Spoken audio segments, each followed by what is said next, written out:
Good morning, Kentuckiana. It is 6 o'clock here on your Friday morning. Thanks for joining us here on WHAS11 and WHAS11 Plus. I'm Jim Stratman. And I'm Gabriel Gonzalez. It is Friday. I'm not sure, kids don't have school. They're on the NTI days. They're on the today. NTI day so, today. luckily no school buses will be out on the road, which is good because on my drive to work, snow is everywhere. Frigid Friday, you guys. Yeah. Not going anywhere. Frigid Friday, flurry Friday. We could get even more snow, too. That's right. Yeah, we do have snow back in our forecast for today. A weather impact alert in place for today and also tomorrow morning for not only some light snow showers and some slick travel conditions, but sub-zero wind chills. That's really going to be the main weather factor as we head into tomorrow morning. So continue driving with caution. Stay up to date with us on the free WHAS11 app because we're still going to keep this cold weather advisory in place for most of us until 1 p.m. This includes southern Indiana, all of Kentucky as we continue into this very cold morning. Here's a look of the Ohio River this morning. You'll notice over towards the bridge, that patch, that is ice. That is from the Ohio River that has been freezing over the last several days. We've had a week of temperatures below freezing here in Kentucky, and it's been extremely cold. And we're going to continue staying in that cold trend for today. Right now, we're at 19 degrees in downtown. Earlier, we were at 20, so those temperatures starting to crash down as we're still seeing those northerly winds bring in this colder air from southern Indiana. 2 degrees in Seymour, 4 degrees Scottsburg, 19 Brandenburg.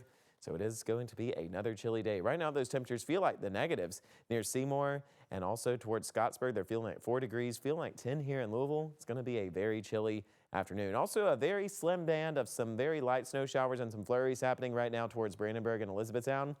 That's going to continue breaking apart. As we head into the morning hours, you'll notice over the last few minutes, we did see that line become even slimmer. So we are going to track that pattern as we go throughout the remainder of our morning hours. But also you can still expect just cloudy conditions and also a few small lingering scattered snow showers will be a possibility later into our morning time. And we could see some of those farther to our south into that 12 p.m. hour. Closer into our afternoon and evening time, some of those scattered light snow showers will be a possibility with us. Stay up to date with us on WHAS11 by downloading our free app. You can do so by just scanning that QR code on your screen. Here's an update on traffic this morning. Some issues happening on the Gene Snyder. That is located at the Gene Snyder at the Smyrna Parkway. We're going to continue keeping you updated on that slow spot. This is located on the Gene Snyder this morning, an accident at the entry ramp on the Gene Snyder Freeway from Smyrna Road at exit 14. Keep that in mind this morning. Jim, Gabe? All right, sounds good. Thank you, Matt. If you are in need of a shelter to get out of the cold temperatures, Louisville has multiple locations throughout the city to keep you warm.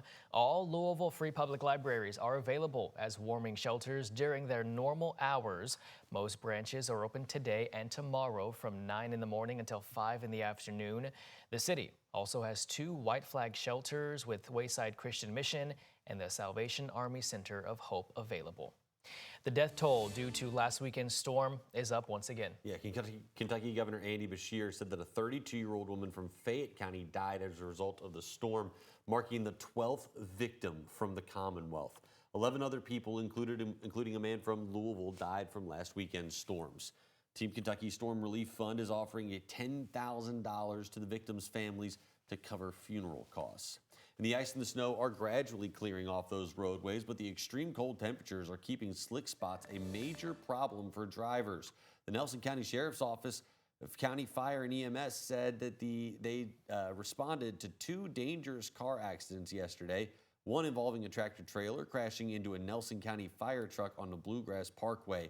The second saw a large piece of ice falling off of a box truck and crashing into the windshield of an SUV headed in the other direction. Nelson County Sheriff's Office says that all the drivers there were able to be treated for minor injuries and are expected to be okay. They do ask that everyone be cautious and ask you to clear your vehicles before traveling.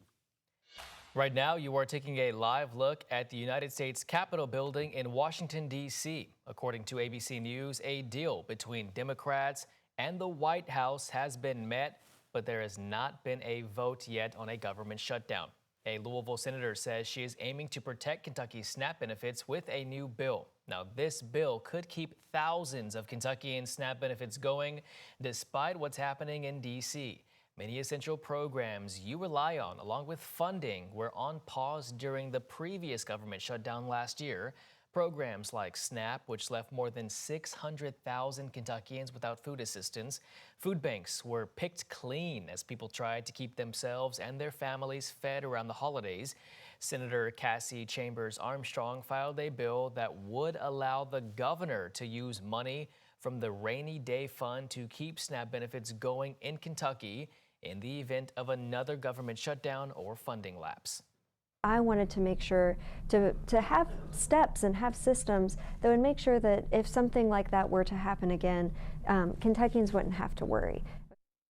There's also a companion bill that's been filed in the House of Representatives. We contacted some Republican lawmakers for their thoughts on those bills, but have not heard back as of this morning.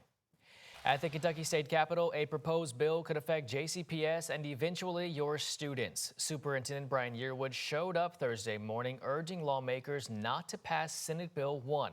Instead, he wants more time to turn around the school district before the state makes any changes. As a reminder, Senate Bill 1 would give Superintendent Yearwood full authority of day-to-day operations. This would strip power away from the school board. The Senate Education Committee did pass the bill in an 11-2 vote, now sending it to the Senate floor. During testimony prior to the vote, Yearwood told senators this is not the right move. If I'm rowing against, or they're rowing against each other, we stand still. We go nowhere. And our children cannot afford that. Yes, board member James Craig and Jefferson County Teachers Association President Maddie Shepard also spoke out against Senate Bill 1. Late last year, the Kentucky Supreme Court ruled a nearly identical law was unconstitutional. Well, a southern Indiana man is now guilty of a Valentine's Day murder from last year. The southern Indiana jury found Taylor Meyer guilty of murdering his wife. According to those court documents, Myers admitted to stabbing his wife, Deborah Meyer, because he believed that she was having an affair. Meyer planned a special Valentine's Day dinner for the two, but was upset when his wife seemed distant.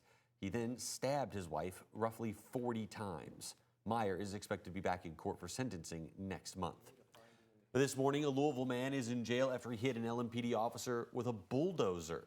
According to an arrest citation by the LMPD, they went out to the 5100 block of Cane Run Road around 11:30 Wednesday night for reports of a suspicious person. That's where they found 24-year-old Jacob Geary driving a bulldozer on his property. Geary did have outstanding warrants, and when officers told him to get out of the bulldozer, he did not. Instead, he spun it around, hit a car, and then hit one of the officers in the head. He's charged with first-degree fleeing or evading police and third-degree assault of a police officer. We have an update on a story we first brought you as breaking news Thursday morning right here on GMK. Highland Park Missionary Baptist Church is now looking at a place for its next service. PRP Fire Department went to the St. Denis neighborhood around 12:15 Thursday morning as reports of a fire. Firefighters were there until early afternoon spraying out hot spots. The church has more than 100 years of history and is now looking for its next service. Pastor Cox said they are resilient, a resilient community, but are now faced with a challenge.